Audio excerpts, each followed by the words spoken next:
Hey YouTube, Satoshi Matrix here, bringing you yet another video. This time I wanted to talk about the NES 2 Toploader, otherwise known as the NES 101. The NES 101 was a cost-reduced redesign released by Nintendo in 1993 of their original Nintendo Entertainment System 001 design, first released in 1985.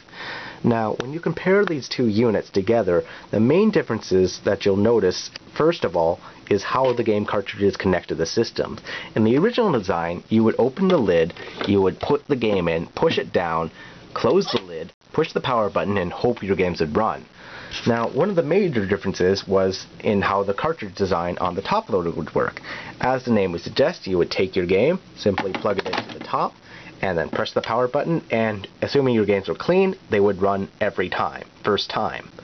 Now, one of the other differences between the systems was the video output.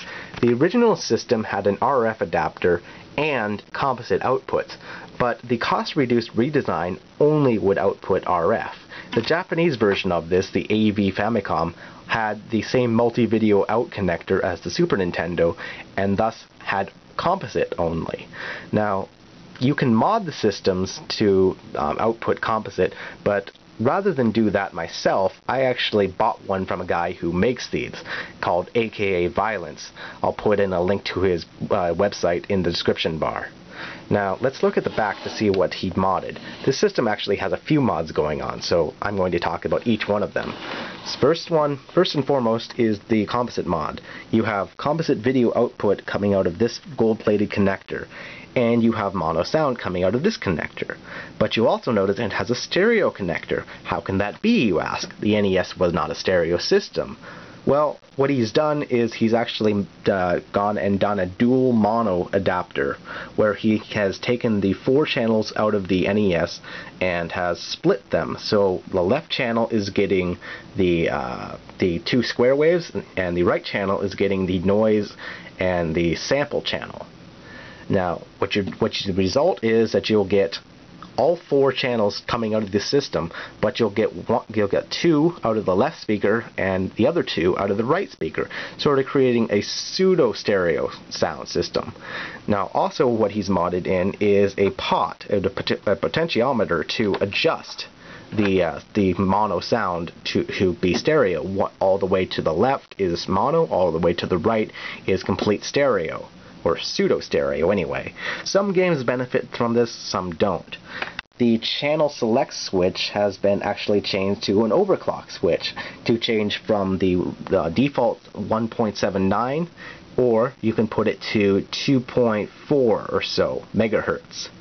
Now, the difference between the two settings actually will remove slowdown in some games. It will change the pitch of the sound, and it'll do a few minor adjustments. But generally speaking, 1.79 is how the games were designed to run, and that's what you want to set them at.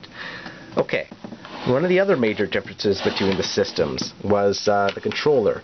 The original design had a rather boxy controller, but the Toploader had a nice rounded controller, similar to the Super Nintendo controller. This system, because of its shape, is commonly known as the NES Dogbone controller. But I think you want to see the video outputs, so let's plug it in and see how it looks. Put the camera down for a minute while I plug it in. Okay, so we plugged it in.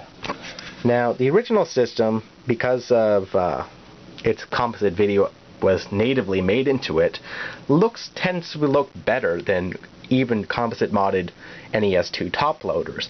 However, let's see what akaviolence did to the system. Let's plug in a game like Super Mario Brothers into the Toploader, turn it on. Oh yeah, one of the other mods he did was added an LED light into the power light so you can tell when the system's on. We go to the screen, press start, and we'll look for those famous vertical lines that appear in Super Mario Brothers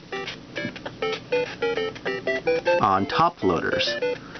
I can't seem to see anything. I don't know about you. I'm going real close to the screen here.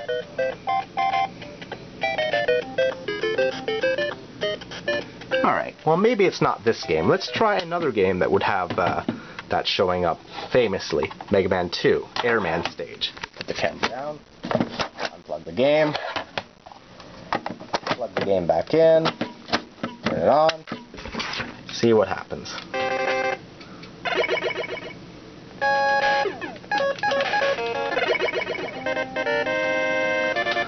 Let's see if those vertical lines show up in the blue sky of Airman stage.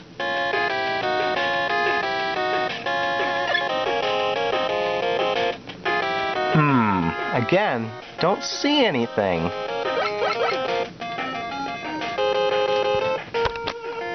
Alright, well, I think point proven. So, this mod is actually quite nice. One of the other things about this system is that it will play unlicensed games even without the lockout chip that was present in the original. So let's take a great game such as Action 52, plug that in, see what happens.